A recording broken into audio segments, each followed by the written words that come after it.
Bismillahirrahmanirrahim. Assalamualaikum warahmatullahi wabarakatuh.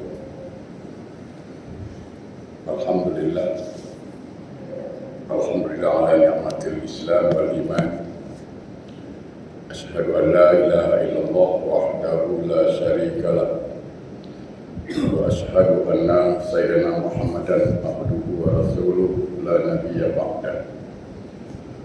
Allahumma salli wa sallim ala Sayyidina Muhammadin wa ala alihi wa ashabihi Rasulillah ajma'in, amma ba'du. Rabbi shrah li sadri wa yassir li amri wahlul 'uqdatam min lisani yafqahu qawli. Subhanaka la ilma lana illa ma 'allamtana innaka antal alimul hakim. La haula wa la quwwata illa billahil aliyyil azim.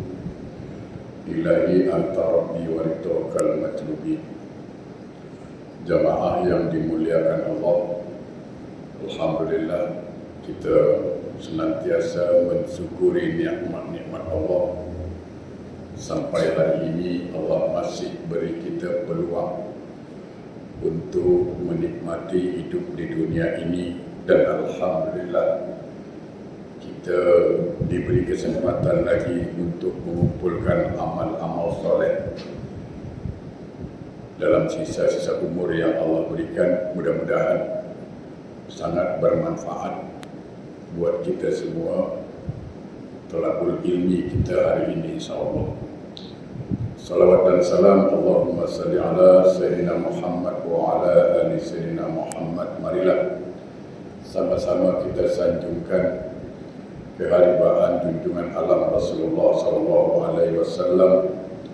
Mudah-mudahan kita beserta keluarga dan orang-orang yang kita sayangi mendapat syafaat dari beliau Rasulullah SAW. Amin Allahumma amin.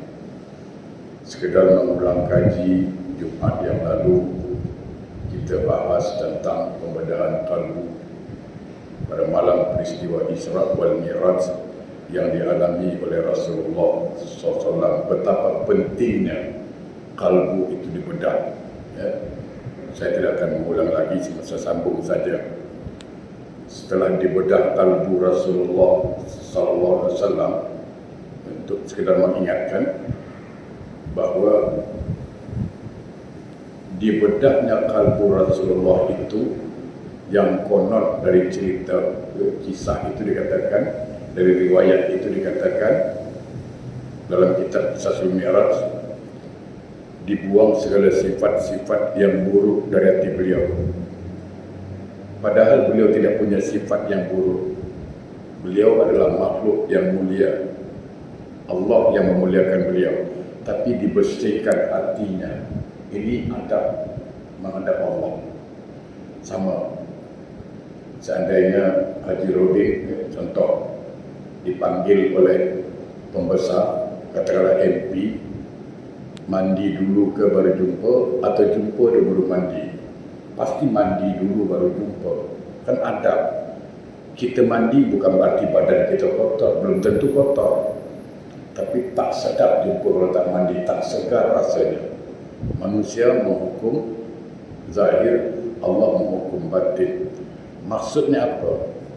Ketika kita menghadap Allah melalui Mi'raj, karena solat ini Mi'rajul Mukmin, kata Nabi, bersihkanlah hati itu dulu baru kita menghadap Allah. Kenapa? Bagaimana kita mau khusyuk solat? Bagaimana kita mau ikhlas solat kalau hati masih kotor? Tak dapat. Khusyuk ini benda baik, ikhlas benda baik, apa lagi itu? Tumakninah benda baik. Ini semuanya bersarang dalam hati, dia singgah di hati. Maka dia tak mungkin singgah di hati yang kotor. Saya kasih contoh mudah lagi lah. Kita insya Allah orang baik, insya Allah. Kita takkan pergi ke tempat kotor, apa itu diskotik, ya kan?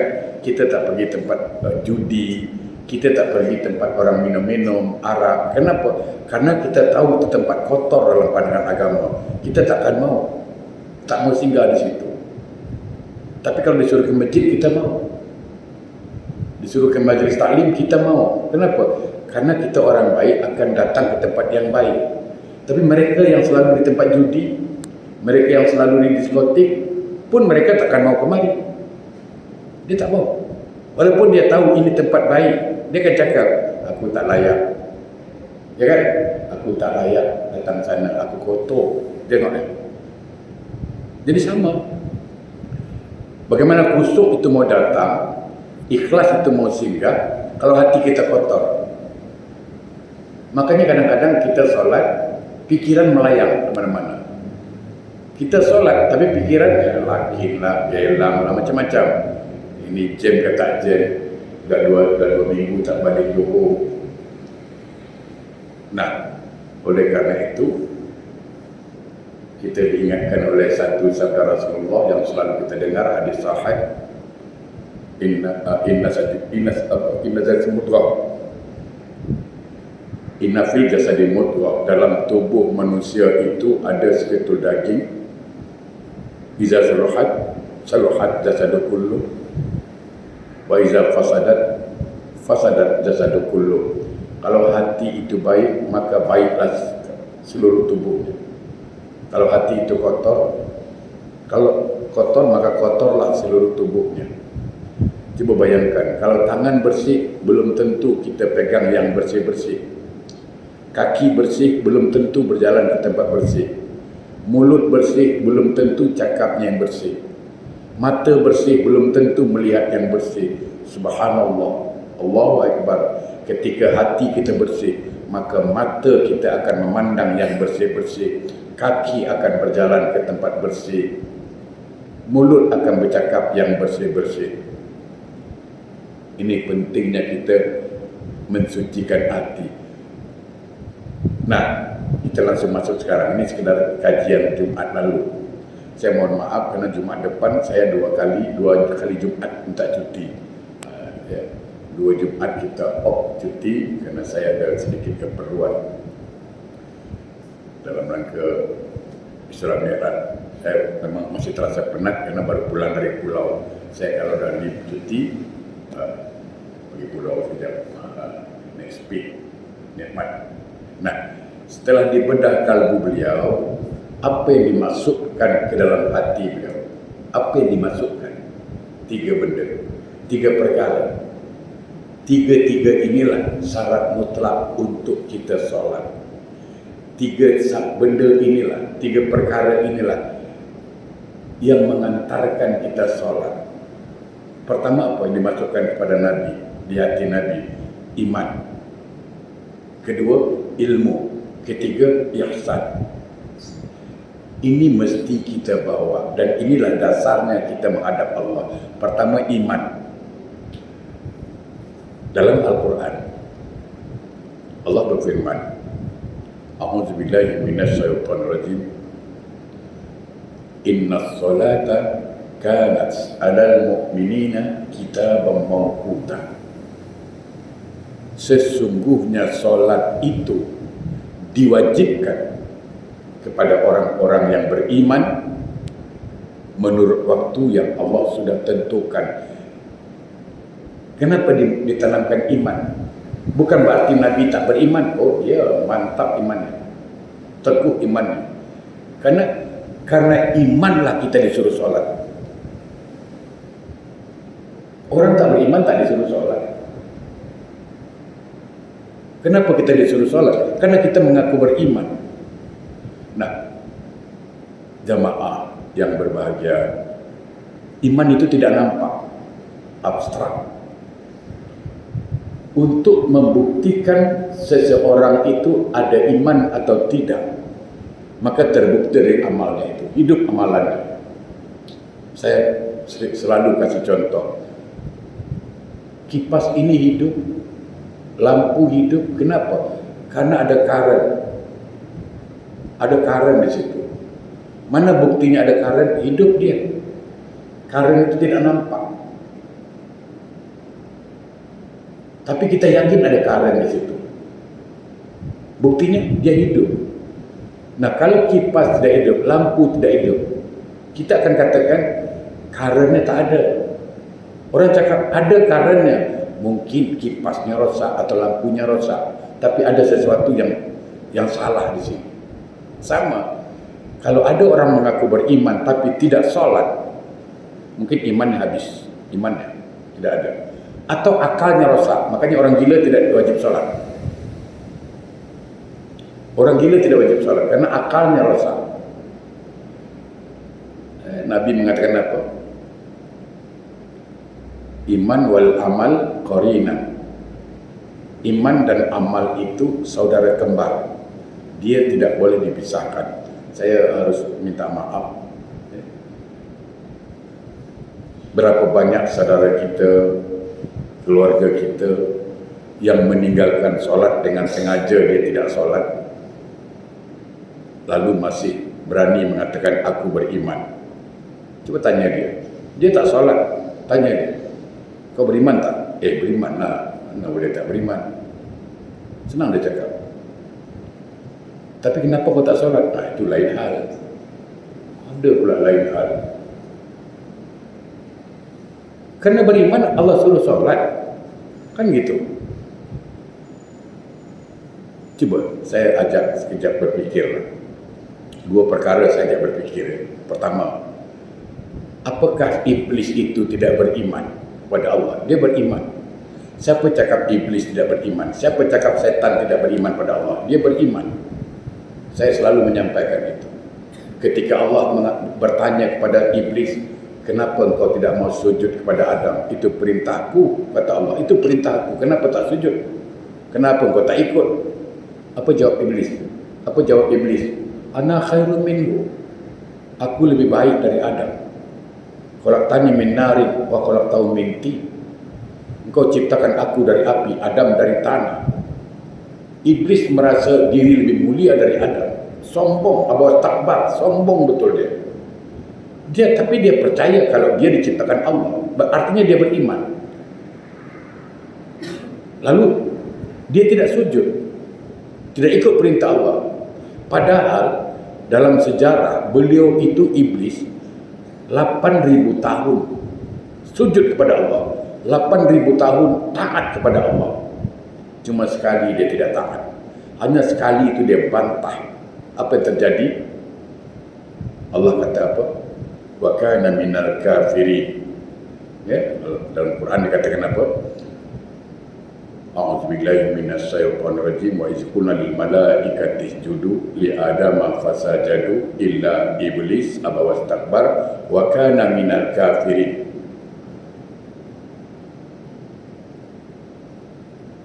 Ingat kata Allah ketika aku memerintahkan para malaikat jin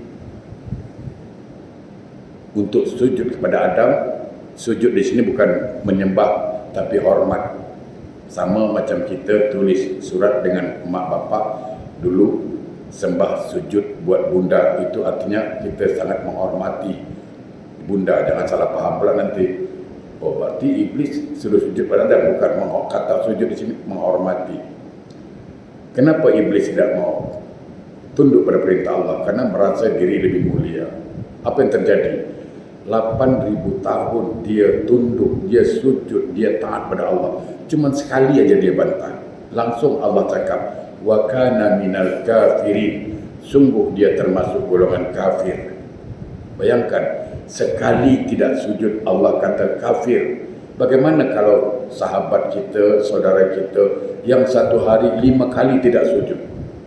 Aduh, kalau dibilang kafir mengamuk. Betul kita cakap. Itu satu. Di mana iblis membantah perintah Allah? Di mana iblis tidak sujud? Dalam surga. Bayangkan, dalam surga iblis membantah perintah Allah. Dalam surga iblis tidak sujud. Langsung Allah keluarkan dari surga. Bayangkan, dah masuk surga tak sujud, keluar kata Allah. Nah, kita ni kawan kita, saudara kita belum lagi masuk surga dah tak sujud. Tapi kalau ditanya, kau nanti di akhirat nak ke mana? Surga ke neraka? Surga lah bro, kita tak main lah neraka ni, tak gerik lah, apalah kau. Sedangkan dalam surga tak sujud kena keluar, apalagi belum masuk. Kadang-kadang itu macam saya cakap kasar kadang-kadang, macam bapa dia jawatan kuasa surga, saya katakan senang-senang nak masukkan itu satu. Ya. Yang kedua, ini jadi pikiran kita, bagaimana nasib orang yang tinggalkan solat dengan sengaja? Apakah dia akan berhak masuk surga sedangkan yang dalam surga kena keluar? Mari kita pikirkan. Tapi kita tak jangan kutuk dia, jangan cela dia, kita doakan dia, semoga Allah berikan hidayah. Yang kedua yang kita pikirkan apa? Sekali lagi kita berfikir saja, jangan menghukum, jangan mencela, jangan menjustis orang itu penting. Saya selalu sampaikan ini, perbandingan ringan. Kalaulah orang itu solat tapi tidak baca suratul Fatihah, apakah sah solatnya? Tidak. Kenapa tidak? Karena dia telah meninggalkan rukun. Kalau seseorang pergi haji tapi tidak wukuf di padang Arafah, apakah sah hajinya? Tidak. Kenapa tidak? Karena dia meninggalkan rukun. Kalau seseorang berpuasa bulan Ramadan tapi tidak berniat di malamnya, sah puasanya? Tidak. Kenapa tidak sah? Karena meninggalkan rukun. Maka kaedah mengatakan setiap orang itu, setiap dia ibadah itu meninggalkan rukunnya, maka tidak sahlah dia secara syariat. Kalau rukun ditinggalkan, batal itu. Nah, soalan kita apa sekarang? Solat itu masuk tak dalam rukun Islam? Itulah masalah. Solat itu masuk rukun Islam. Yang kedua, pertama kan syahadat. Yang kedua, solat. Sekarang solatnya tidak ada, solatnya ditinggalkan. Sah tak Islamnya? Nah, ini kan berat itu kan? Benar. Oh, tapi aku Islam Ustaz. Nah, ini yang susah nak cakap. Perhatikan firman Allah. A'udzubillahi minasyaitonir rajim.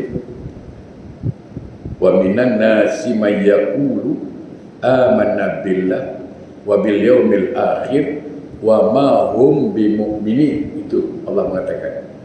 Berapa banyak kata Allah manusia berkata aku beriman kepada Allah dan beriman kepada akhirat, tapi Allah jawab wa ma hum bimu'minin, sebenarnya dia tidak beriman. Walaupun dia mengaku beriman, tapi Allah tidak mengakui. Karena Allah mengatakan wa ma hum bimu'minin, sebenarnya dia tidak beriman. Itu satu. Yang kedua, silakan di rumah nanti rujuk firman Allah dalam surah Al-Fat 29. Itu jelas. Surah Al-Fat 29. Di mana Allah berfirman, a'udzubillahi minasyaitonir rajim. Muhammadur Rasulullah. Muhammad itu utusan Allah. Wallazina ma'ahu. Adapun mereka yang menjadi pengikut Muhammad. Ini Allah yang cakap. Allah berfirman, adapun mereka yang menjadi pengikut Muhammad. Allah mengakui, ini dia. Siapa? Pertama, asyidda'u 'alal kuffar. Dia bersikap tegas kepada orang kafir. Ingat ya, bersikap tegas kepada orang kafir, bukan ngajak perang, bukan jumpa orang kafir kita tumbuk, bukan, salah itu. Habis jumpa orang kafir apa? Jadi musuh, bukan. Tegas di sini maksudnya ada line, ada garis. Apa itu? Lakum dinukum waliyadin. Ini tegas. Bagi Tuhan agama Tuhan, bagi saya agama saya. Tuhan laksanakanlah ajaran agama Tuhan, saya akan amalkan ajaran agama saya. Itulah tegas. Jangan campur aduk. Kita kan campur aduk. Cina raya kita raya, nanti Natal kita pun raya, Tahun Baru pun raya. Tak heran, semua raya kita nak. Itulah kita kelebihan pula. Ya kan? Ruhama'u bainahum. Kalau dengan orang kafir, tegas. Sesama Islam, dia berkasih sayang. Sedikit nanti saya tambahkan makna kafir itu biar paham. Jadi orang tak marah. Yang orang marah karena dia tak paham arti kafir itu. Yang ketiga, ini yang ketiga. Umat Muhammad yang diakui oleh Allah tarahum ruk'an sujada. Itu dia. Tarahum ruk'an sujada. Umat Muhammad, kata Allah, dia tidak pernah meninggalkan rukuk dan sujud. Maknanya solat. Kecuali dua lah. Perempuan datang bulan, laki-laki datang gila dia. Itu boleh lah. Kalau perempuan datang bulannya lah, laki-laki datang gila dia. Itu tak solat lah, pada gila. Artinya apa? Bila seseorang mengaku beriman tapi tidak solat, Allah tidak mengakui dia sebagai umat Muhammad. Betapa ruginya itu. Sayang. Nah, sedikit tentang kafir. Orang mudah tersinggung kalau sebut kafir. Heran saya.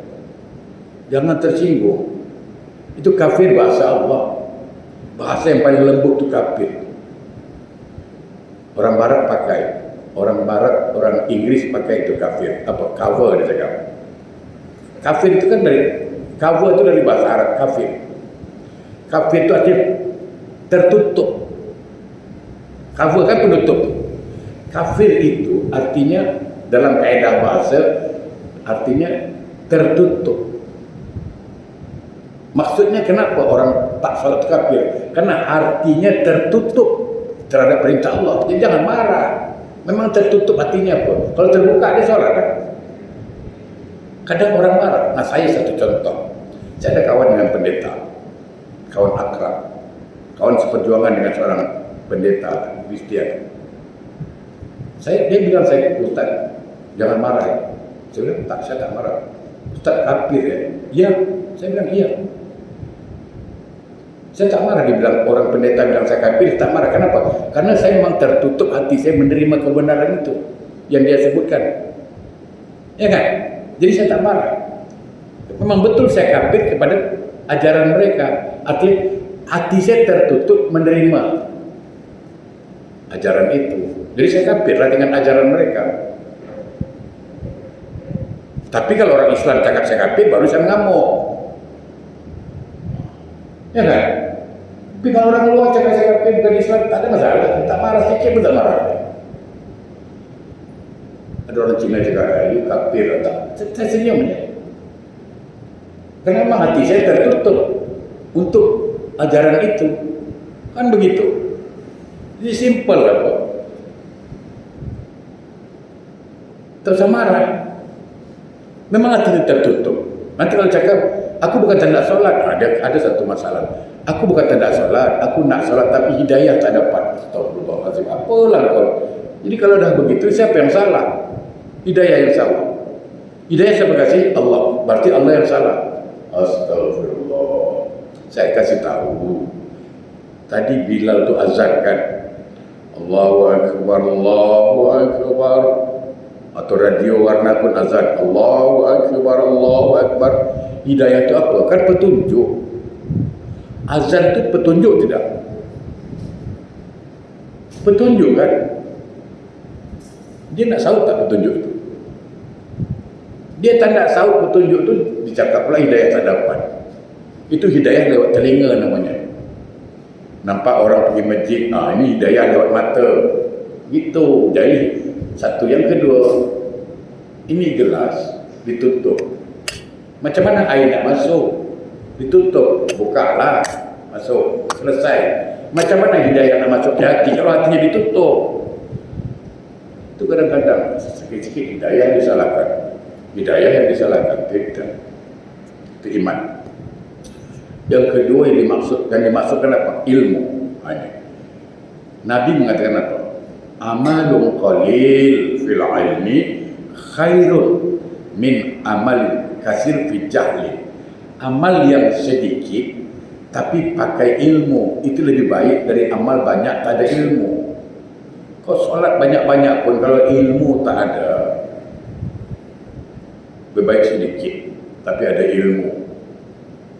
Banyak kan di antara kita, saya minta maaf, saya tidak ingin menyalahkan orang, tapi saya ingin mengajak orang berfikir saja.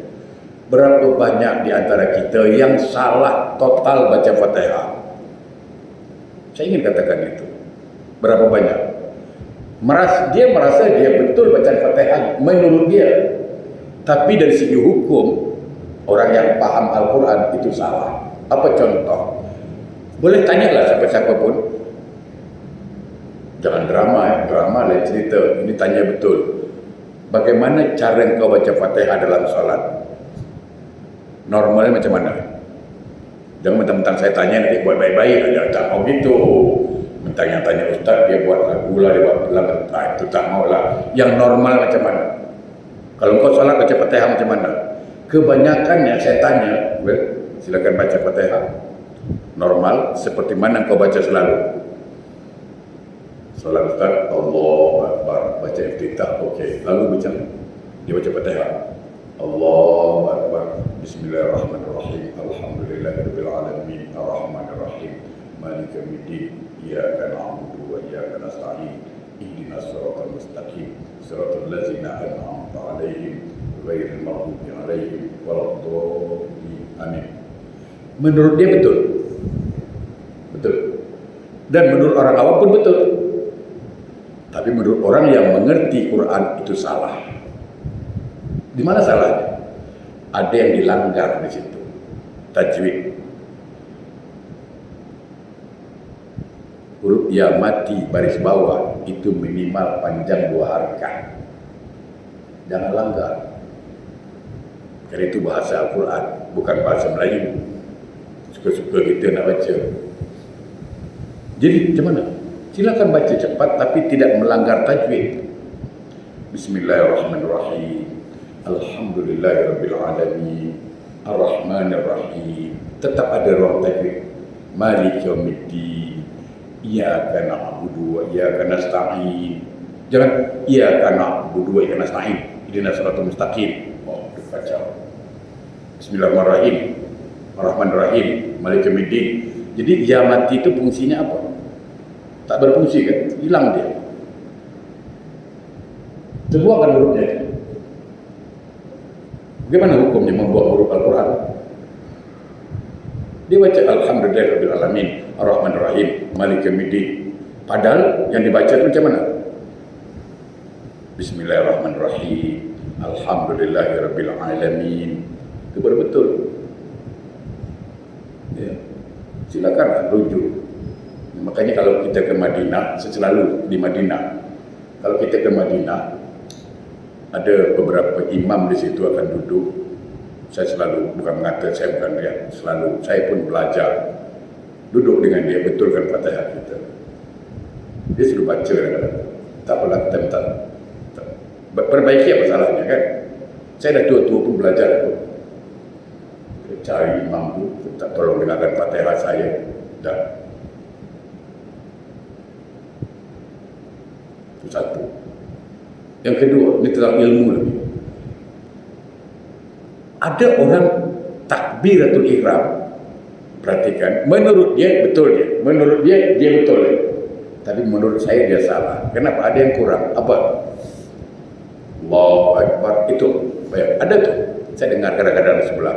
Cuma nak tegur, tak mungkinlah orang dah solat. Saya pun solat. Macam mana? Nak tegur macam mana? Tapi saya dengar dia punya takbir. Allahu Akbar. Allahu Akbar. Salah dan batal solatnya. Kenapa? Hurufnya dikurangi.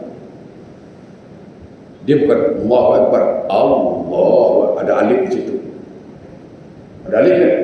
Nah, jelaskan alif. Allahu Akbar. Assalamualaikum. Jangan Assalamualaikum. Assalamualaikum. Karena kalimat alif itu menunjukkan sesuatu yang hanya saja. Makanya istilah Alkitab, Quran, Alhamdulillah, ada alif yang itu.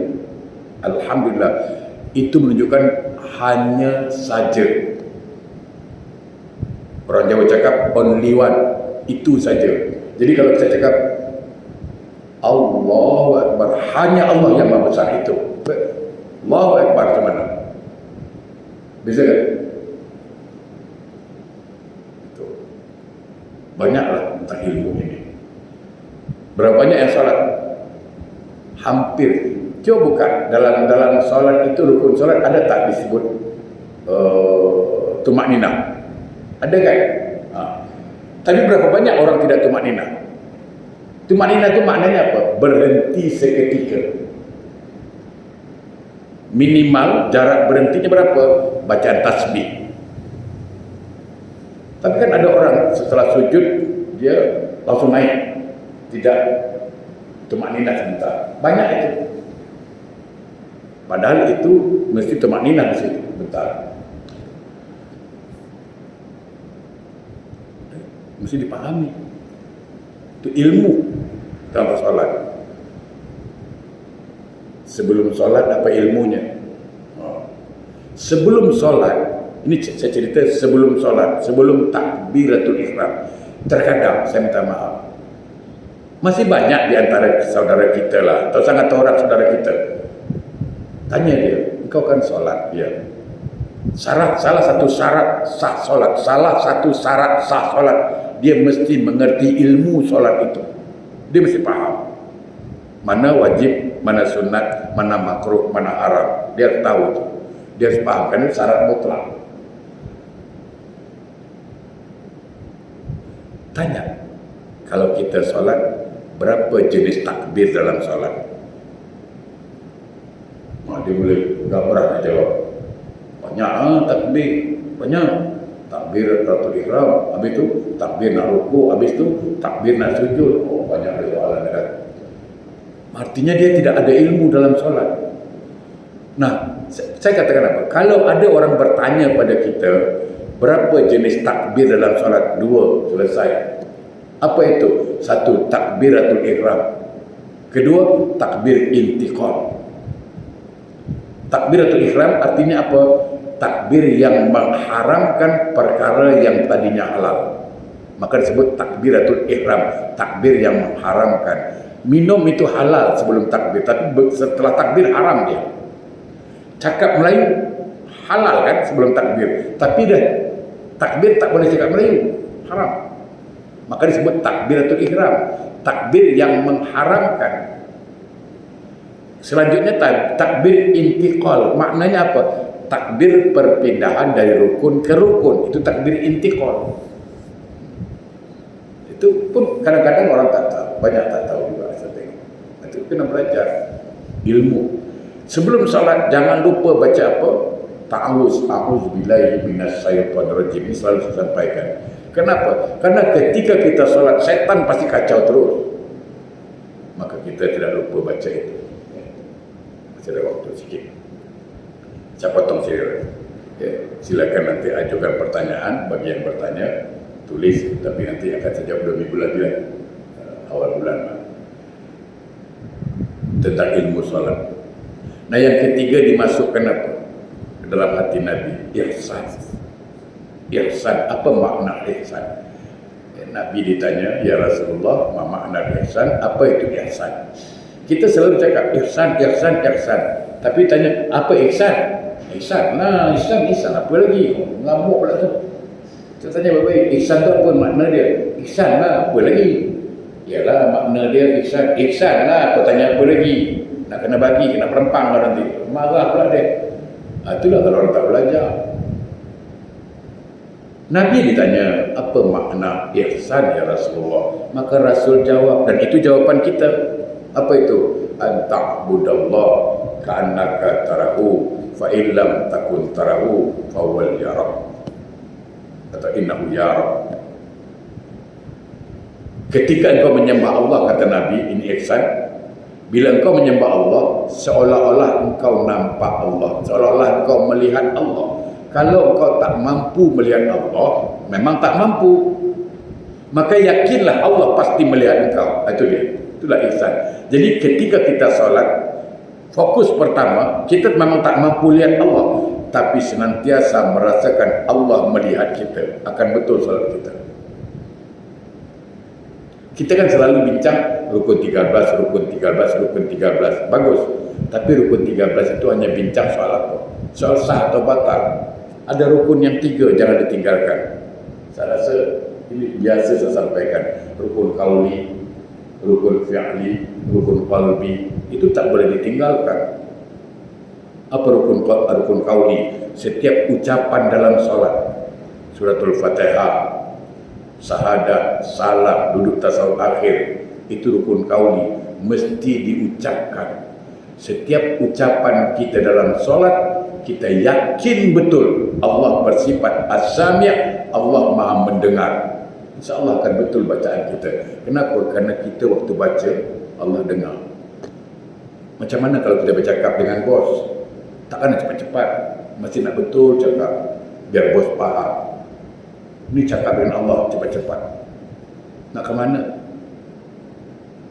Yang kedua, fi'li, rukun fi'li, perbuatan, rukuk, sujud, iktidal, mesti dikaitkan dengan sifat Allah al-basir. Apa? Allah Maha melihat. Allah lihat kita rukuk, Allah lihat kita sujud. Saya minta maaf. Jarang orang bangga dengan pakaian, padahal Allah perintahkan. Maaf, saya minta maaf. Kita kalau pergi jemputan tengok baju Sutra Kelantan, mesti cantik, ubah-ubah.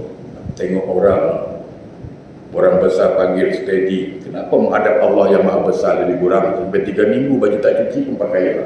Jadi tak kotor, Ustaz. Bukan soal kotor tak kotor, adab di sini. Ya kan?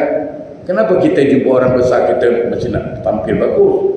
Mestilah sibuk dengan para saya. Tapi saya tidak menyalahkan. Ini bicara adab. Adab ibadah. Kenapa bila menghadap Allah kita punya baju Islam ya, jadi tak najis, jadi tak kotor? Saya tidak mengatakan. Itu kan bincang lagi tentang sah atau batal solat. Saya ingin mengatakan semangat engkau menghadap Allah itu. Kalau engkau beradab depan Allah, Allah pasti respect dengan kau. Macam kita juga lah. Orang tu datang jumpa kita dengan hormat, baju bersih, wangi. Kita pun respect itu juga. Tadi dia bersih ya. Kita pun suka kan. Tapi kalau pakai kotor-kotor je, sedikit lah. Kalau kita boleh nilai orang, apa Allah tak boleh nilai? Saya ada jemaah, beberapa jemaah, dan bukan di Singapura, di Indonesia. Itu kalau beli telekom yang termahal, jangan heran kalau telekom ada $3,000 harga, jangan heran. Jangan heran. Berapa telekom? Oh, ini murah Ustaz. Berapa? 20 juta Ustaz. 2,000. Kenapa? Mahal. Saya ingin menghadap Allah dengan sesuatu yang terbaik. Yang termahal, terbaik itu milik Allah. Wah, mantap. Kita telekom, isteri dah 2 minggu tak cuci. Macam kucing pun dah tak suka bau dia, macam mana? Ya kan? Saya ingin katakan, cuba, yes. Tapi ada beberapa kawan terima saran saya. Dia buat taksi, bagus, tapi dia siapkan baju untuk solat. Itu dia bagus. Itu. Saya tidak mengatakan tidak sah solat, bukan. Ini bercakap soal semangat. Betul kan?